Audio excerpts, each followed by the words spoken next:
Hello and welcome back to Cult Leader. I'm your cult leader, Spencer Henry, and now that the cat is out of the bag about me living in Nashville, I figured I'd throw in a local to me now case. And it's actually kind of a funny story how I learned about this case. The other day, I was going to meet with my trainer at the gym, and I had gotten there, I think like 15 minutes-ish early. And the gym that I've been going to is really close to this one cemetery in Nashville. It was still fall at that point, so there was like all the leaves and everything were happening, and it's just a really beautiful cemetery. And so I'm like, okay, I've got some time to kill.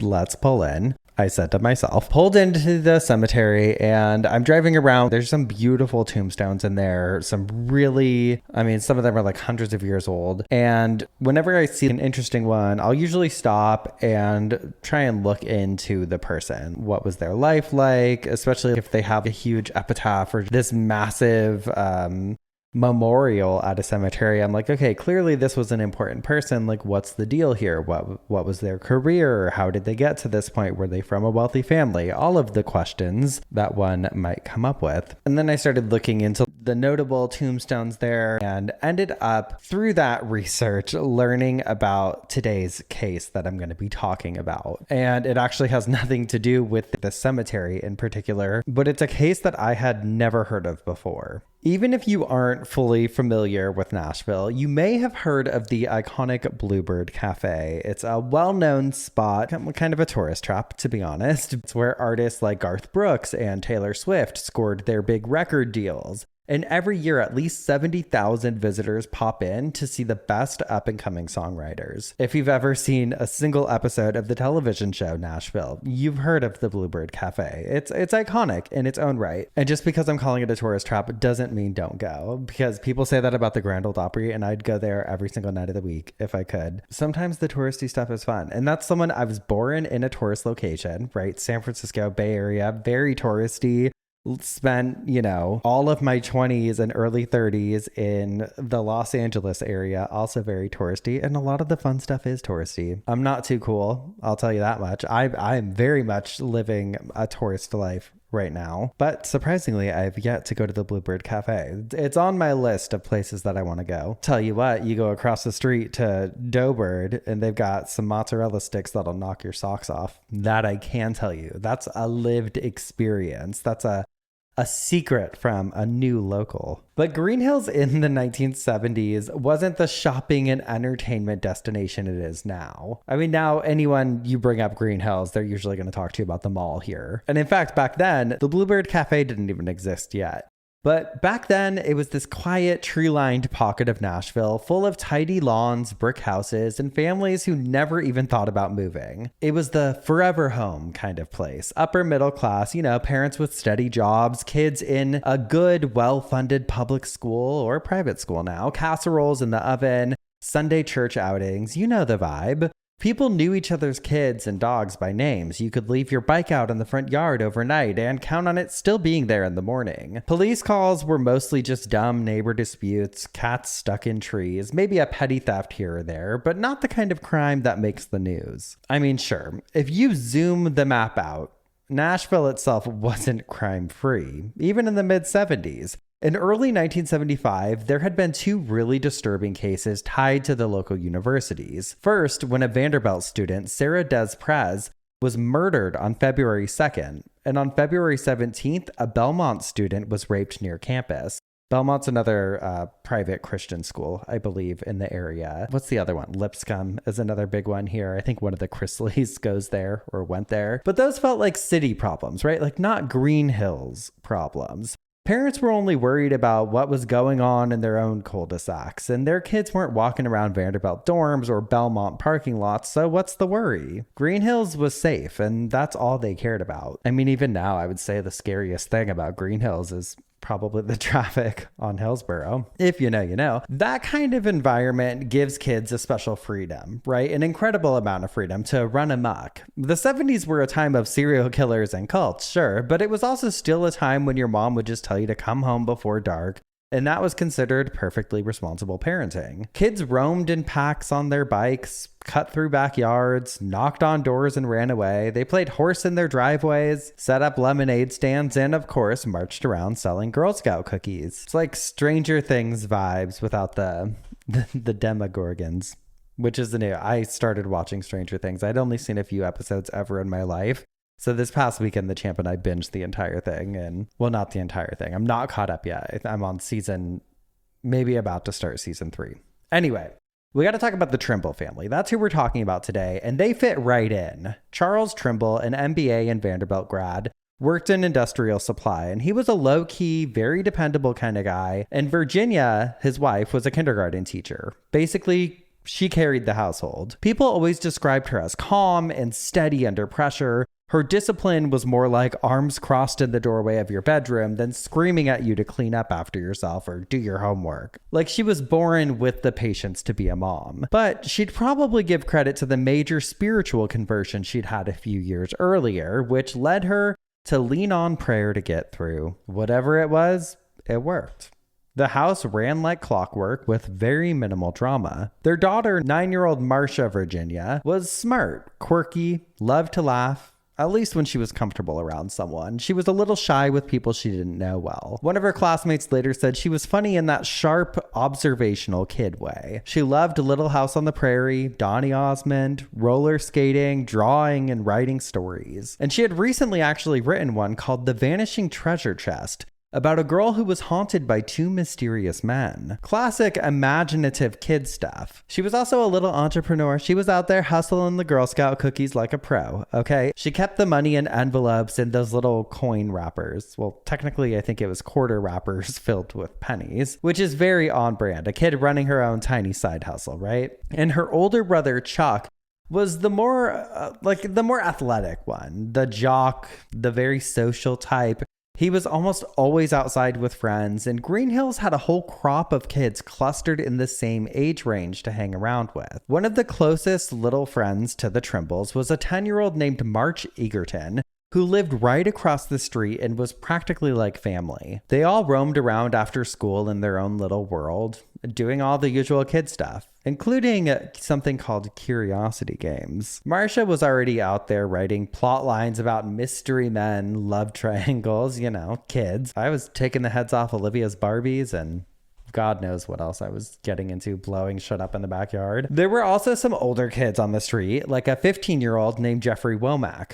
Jeffrey was one of those in-between kids, old enough to hang with high schoolers, immature enough to still interact with younger neighborhood kids sometimes, which was hard to avoid because everybody lived so close together. He was quiet, long-haired. He experimented with weed, but I don't think anyone who knew him at the time would consider him dangerous by any means. Anyway, late in the afternoon on February 25th of 1975, around 5 o'clock, the Trimble house was in their full weekday autopilot routine. Virginia was in the kitchen making dinner. Charles was in the den unwinding. His mother Eunice had just dropped off dessert to the family. Homework was done, so Chuck and March were playing outside, throwing the basketball around in the driveway, and Marcia was working on her small woman-owned business, her cookie hustle. She'd been bouncing around, making sales, and had been over to Jeffrey's earlier that afternoon to deliver a box of cookies, except, in true burnout behavior, he didn't have any money for them. But Marcia had one more delivery to make before the day was done. She told her mother she was going to Marie Maxwell's, just across the street, diagonally from the Trimble's house on Copeland Drive. And Virginia didn't think twice. Why would she? It was steps from their front door. That day, Marcia left the house wearing blue jeans, white socks, black boots, and her blue and white checkered blouse with red trim, and her cookie box tucked against her side, as well as an envelope with about $20 and at least one quarter wrapper full of pennies. Virginia told her to put on her coat, but Marcia was like, "It's fine, I'll be right back." And that was that. She left sometime between 5:10 and 5:25 p.m. As she was heading down the driveway, Chuck and March said hi to her and tried pulling her into their game of horse, but she just waved them off. She had business to attend to, okay? Cookies to deliver, money to collect. She was dialed in on the dollar, baby. And around that same time, Marie Maxwell was pulling into her own driveway with groceries, and as she pulled up, she caught a glimpse of Marcia through the hedges, standing in the driveway next door, cookie box still in hand. And she wasn't alone. Marie saw her with 2 people.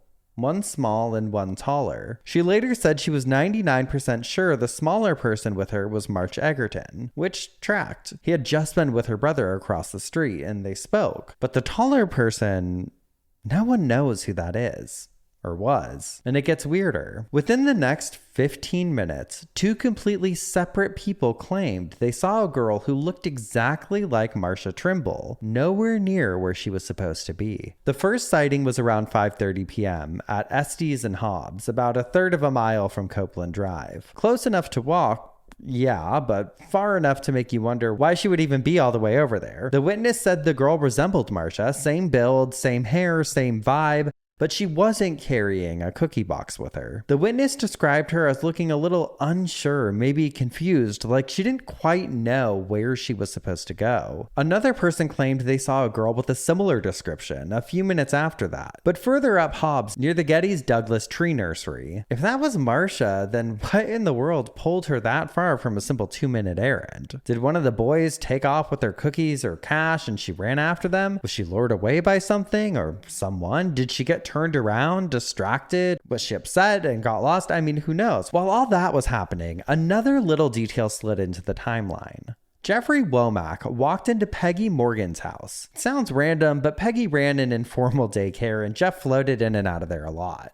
No one thought it was strange, it was more like a habit. What was strange, at least to Peggy, was how Jeffrey looked when he came through the door that day. She described him as hot and sweaty, which he said was from being outside playing basketball. Meanwhile, back at the Trimble home, dinner was ready. Virginia called for Marcia to come home, but there was no answer. She called again from the backyard, but still nothing. And then she noticed something suspicious. Both family dogs, Popcorn and Princess, were across the street without Marcia. Now listen, those dogs trailed the kids almost everywhere they went. Little shadows. We know the type. Yes, Hot Dog, I'm looking at you. We know the type. For them to be off on their own without her, that wasn't their usual behavior. And it absolutely wasn't unusual behavior for Marcia not to answer when she was called home for Din. She was only supposed to be gone for a couple of minutes. Like, drop the cookies, get the money, and come home to eat, okay? Easy. So where was she? Why wasn't she home yet? By 7:00 p.m., after dinner was cold and Marcia's seat was still empty, Charles Trimble went from she's running late to where the hell is she? He'd had enough waiting. He picked up the phone and called a friend in the police department.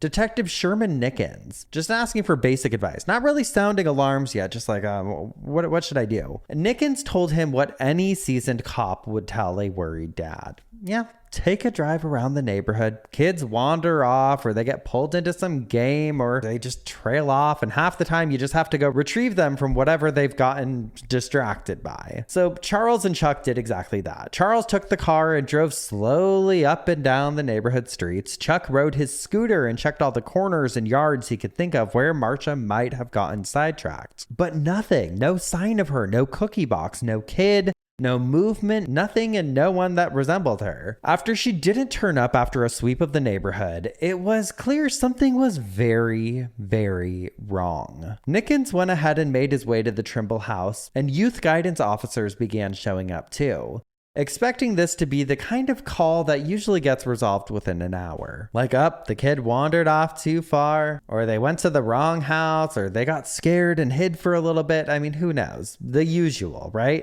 Whatever, but one of the officers, Judy Bauckham, later said something felt different in the air with this one. She couldn't put it into words, but whatever she was sensing was strong. The whole neighborhood, which just a couple hours earlier had been cooking dinner and settling in for the night, was suddenly out in the dark searching for a little girl who was just supposed to be making a Thin Mint delivery. Flashlights are sweeping across lawns, people are calling her name, and at one point, the night police even sent up a helicopter with a spotlight and a loudspeaker blasting Marcia over Green Hills. Meanwhile, officers were talking to every kid in the neighborhood, and some of them mentioned that Marcia had been at 15-year-old Jeffrey Womack's door earlier that afternoon trying to sell him some cookies. And that's when that Jeffrey kid got put on their radar. So immediately, they go to his house.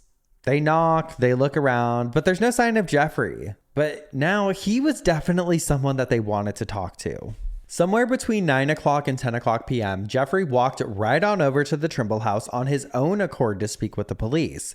He told them he'd actually missed their visit to his house because he'd been out searching for Marcia near the old quarry. The first thing they clocked, though, were his shoes. Okay, they're like, okay, this one might be trouble because they had "fuck you" written across them, which is not ideal when you're walking into a missing child investigation. But also I'm like, okay, is this detail important? Who fucking knows? Because we were all doing dumb shit like that as kids. They had him empty his pockets and out came a $5 bill, a roll of pennies, and an unused condom.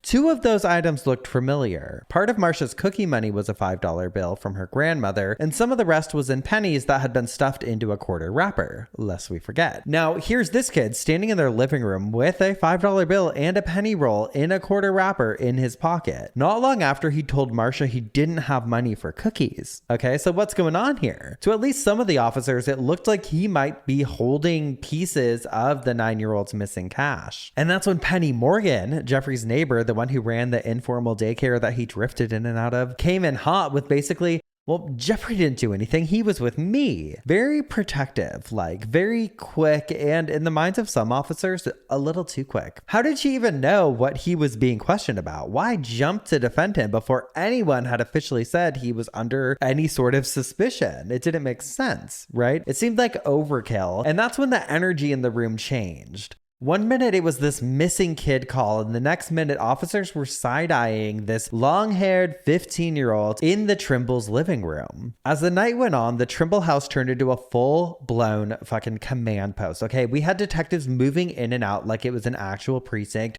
Phones were ringing, radios crackling, neighbors drifting through the front door with flashlights asking how to help.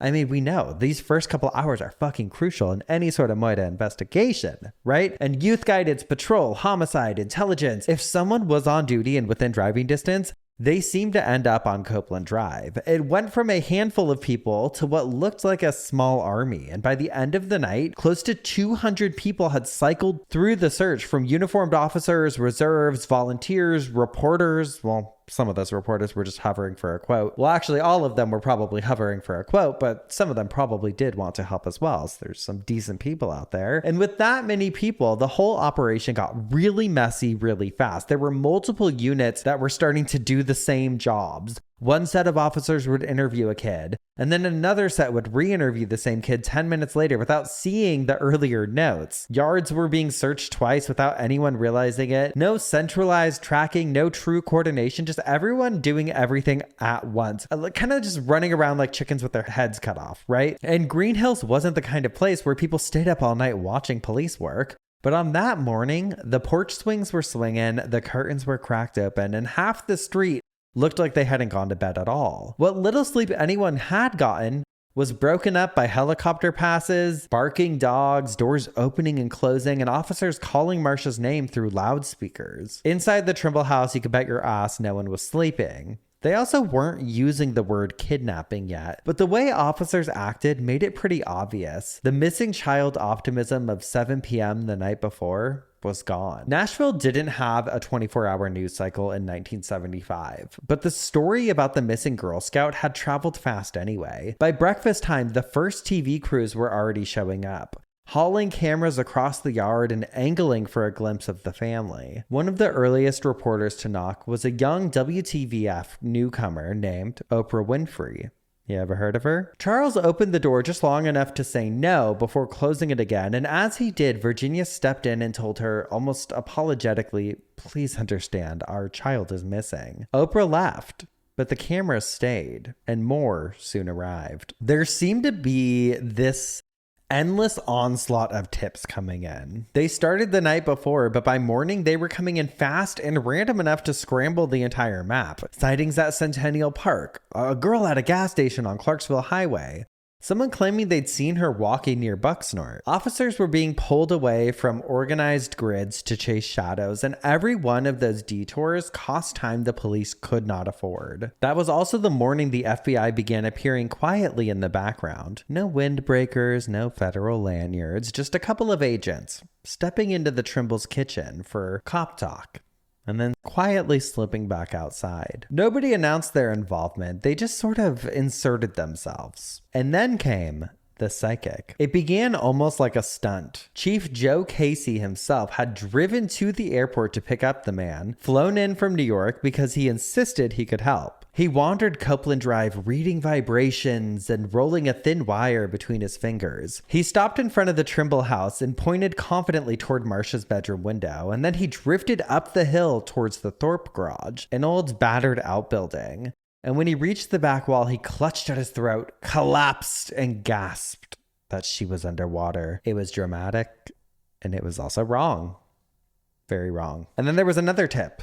A caller insisted police needed to check a pond off Highway 100. Another scramble. Officers dragged the water, slogged through the mud, dredged and probed and hoped not to find a body, and, well, they didn't. They found nothing. Back on Copeland, detectives tried to get their shit together. They split into pairs and began knocking on doors in slow, organized sweeps, asking residents simple questions like, "Have you seen Marcia? Did you ever buy Girl Scout cookies from Marcia Trimble? Did you notice the family dogs? Did you ever see a stranger? Anything unusual around dusk the night before?" This house-to-house canvassing would continue for days. Philadelphia's scent tracking dogs were also called in.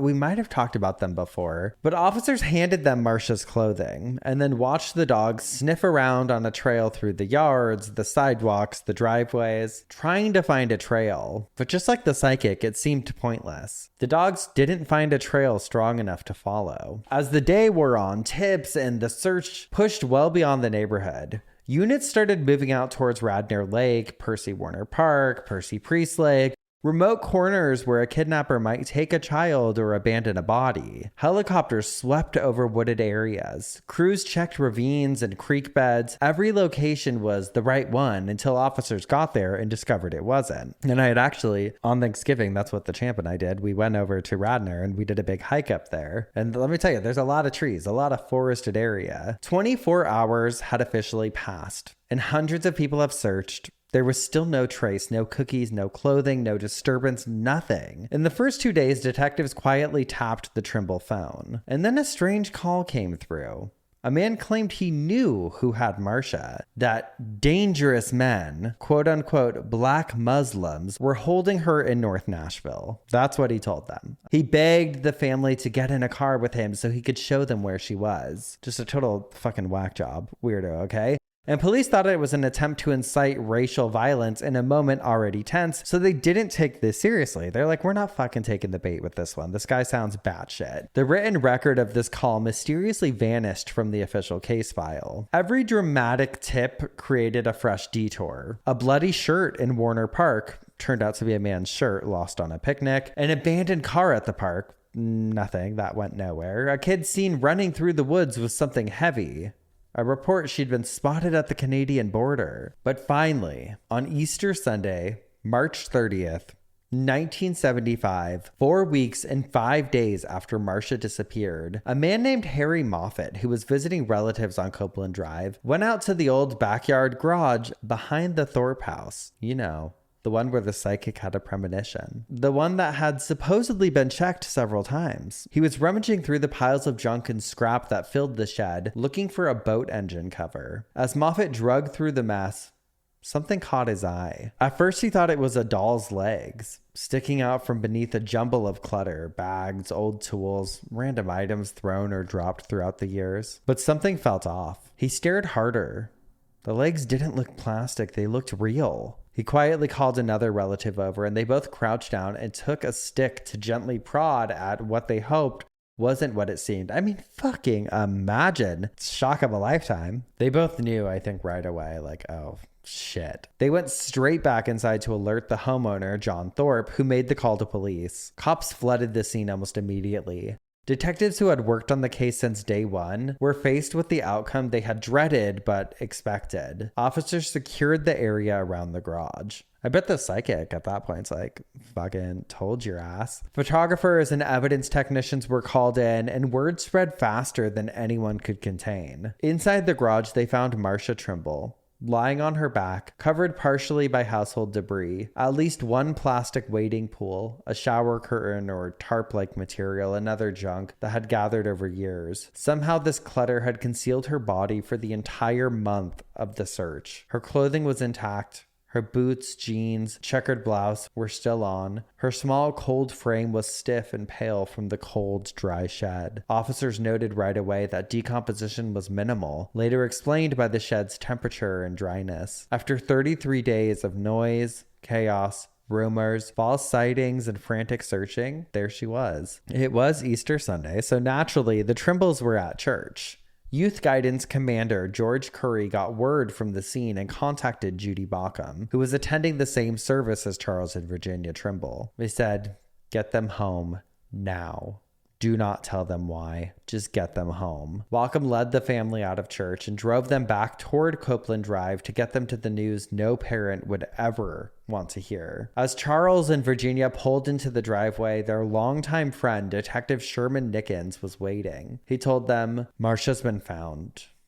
She's dead." Charles broke down. Virginia asked, "How do you know it was Marcia?" Even after everything, she still hoped that this must have been some sort of horrific mistake. Both parents chose not to view her body. They wanted to remember their daughter as she was. Neighbors who had spent 33 days searching for Marcia watched police vehicles line the street again. Some cried, some stood in shock. Some hovered on porches or lawns, unable to believe that she had been so close this entire time. Literally just yards away, hidden in a garage that officers had assumed was already cleared. Some officers swore the garage had been searched earlier, insisting she couldn't have been there. Others suspected she had been moved there later, but the official forensic conclusions wouldn't come until days later. On March 30th, all anyone knew was that the search was over. Now there was what looked to be a murder. Although detailed autopsy results took time, investigators got to work fast.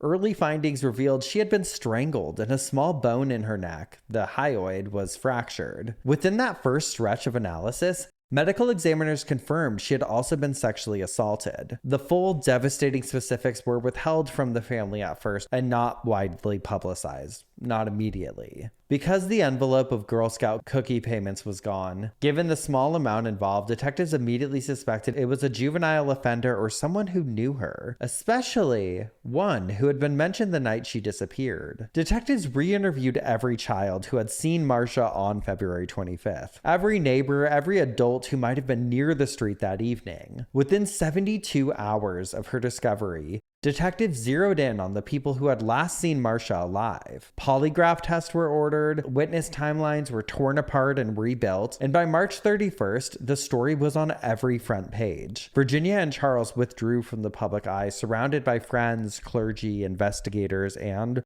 just this massive pile of fucking grief. It was horrific. They answered every police question without hesitation. They refused legal representation because they felt, we don't have anything to hide, nothing to hold back. They planned a funeral they'd never imagined they would have to plan. In interviews, Virginia would later say she had believed until the moment Nickens spoke the words that Marcia would be found alive. But the focus was still to find out who did this, and almost immediately attention turned towards Jeffrey Womack. In 1977, 2 years into the unsolved case, Metro Police escalated their strategy. Detective Terry McElroy went undercover at the Jolly Ox restaurant where Jeffrey, who was 17 at that point, worked. McElroy pretended to be an ex-con dishwasher and slowly tried to befriend Jeffrey to get him talking, and for months the undercover officer shadowed Jeffrey and his circle of friends. He listened to their jokes, rumors, late-night comments, anything that might hint at knowledge of the murder, but Jeffrey never confessed.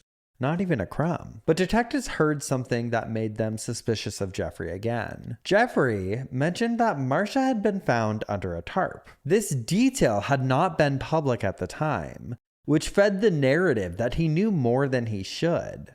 And from there, police doubled down. They're like, this is our fucking guy. But this is like a years-long ordeal, okay? A couple of years later, they made a move. On August 28th of 1979, just before dawn at 2 o'clock in the morning, 4 squad cars met up outside the Parkside Apartments on West End Avenue, where 20-year-old Jeffrey was staying. He stepped outside barefoot in cut-off jeans and a t-shirt and reportedly said, "I've been expecting you." To which an officer reportedly told him, "This is your day of reckoning." And then they arrested him for the murder of Marcia Trimble. They thought, this is our guy. Nashville exploded. Headlines screamed. Newscasts led with his name.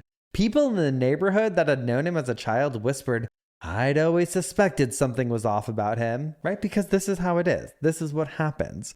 Jeffrey was charged as a juvenile because he was 15 at the time of the murder, but released on bond almost immediately. His attorney, John Hollins, fought hard for him. Jeffrey took and passed multiple polygraph tests, but detectives would not back down. They insisted, "This is our guy. This is the right suspect." The case seemed ready to go to trial, but then it all collapsed. In December of 1979, at the transfer hearing, in front of juvenile court judge Richard Jenkins, prosecutors needed to prove that Jeffrey should be tried as an adult. They brought in officers, witnesses, all kinds of experts, and they revealed for the first time in public that semen had been found. They described the abrasions and the strangulation. They detailed Jeffrey's inconsistencies with his story, but the defense struck back hard. They showed Jeffrey's fingerprints were nowhere in the garage. There were no eyewitnesses, placing him with Marcia at the moment she vanished. And the garage itself was this forensic mess, a shit show. Multiple neighborhood boys had engaged in quote-unquote sexual games there, according to the reports that they got. I don't fucking know what was happening here, but within months, District Attorney Tom Shriver privately acknowledged the truth that they couldn't possibly win. Almost a year after Jeffrey's arrest, the DA's office dropped all charges, and Jeffrey walked free.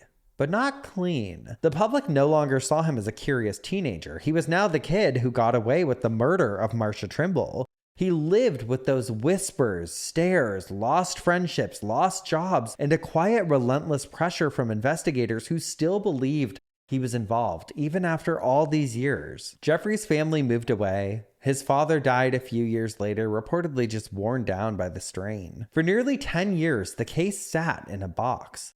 There were no new witnesses, no new physical evidence, no confessions, no leads with traction. Detectives that worked on that case retired. The original task force members dispersed, but behind the scenes, many of them couldn't let this case go. And then, in the late 1980s, something happened in science. DNA testing popped off, and it changed everything. Metro Police revived the case, this time led by Captain Mickey Miller and former investigator Tommy Jacobs, with the plan to use the semen sample to eliminate suspects. But the sample was over 15 years old, preserved under imperfect conditions, which could cause the results to be inconclusive. But it was worth it to them. Officers traveled across the county, collecting blood from former neighborhood boys who were children in 1975. They knocked on doors, served warrants, pressed people who hadn't thought about this case in decades. Marcia Trimble? God, it had been years. Many former kids, now fully grown men, felt harassed and violated. Families blasted the department in newspapers, and yet, guess what? Even with all the samples, all the warrants, all the effort, they still didn't match the DNA to any one of those boys or men. They eliminated dozens of suspects, but they never found a hit. Police revisited every lingering name, but everyone turned out to be a dead end. So in 2002, the old semen sample was tested again using newer methods. And this time, investigators achieved something they never had before. They could definitively exclude multiple suspects, including Jeffrey Womack. But they still didn't have a name for the DNA. And the killer was out there, somewhere. Fast forward to 2007. Using updated databases and more sophisticated forensic analysis, investigators were able to find a match. The match? Jerome Sidney Barrett, a serial rapist who happened to be active in Nashville in early 1975. At the time Marcia disappeared, he had raped a Vanderbilt student and raped a Belmont student. Remember at the top of the show? 2 cases we talked about. He had been in and out of the same part of town and worked at a tree nursery near the Trimble neighborhood. He also fit the general description of a stranger seen in the area, and he'd been on a list of recently released offenders police had access to in 1975. He was also Black and Muslim. Remember that bizarre informant call the Trimbles received the night after Marcia vanished? Police had never seriously considered him, and now he was at the center of everything. After 33 years, Nashville finally had an answer. In 2008, a grand jury indicted Jerome Barrett for Marcia's murder. He was already incarcerated for other crimes when he was charged. At the trial, the evidence was straightforward. Science. His semen was found inside Marsha Trimble. Case closed. He was convicted and sentenced to 4 years on top of his other sentences. Virginia Trimble waited her entire adult life for justice. She listened to details that no parent should ever have to hear. She saw evidence she had never seen before. She finally knew the truth. After the verdict, she said she forgave Barrett. She died in 2025 and was buried beside Marsha. And as far as this case goes, that pretty much covers what I know. Hopefully I didn't miss anything, but I'll be curious to ask around about this case. But that is where we'll wrap things up for the week. I will see you next time. And until next time, keep an eye on your kids going door to door, even if the house is just next door. Goodbye.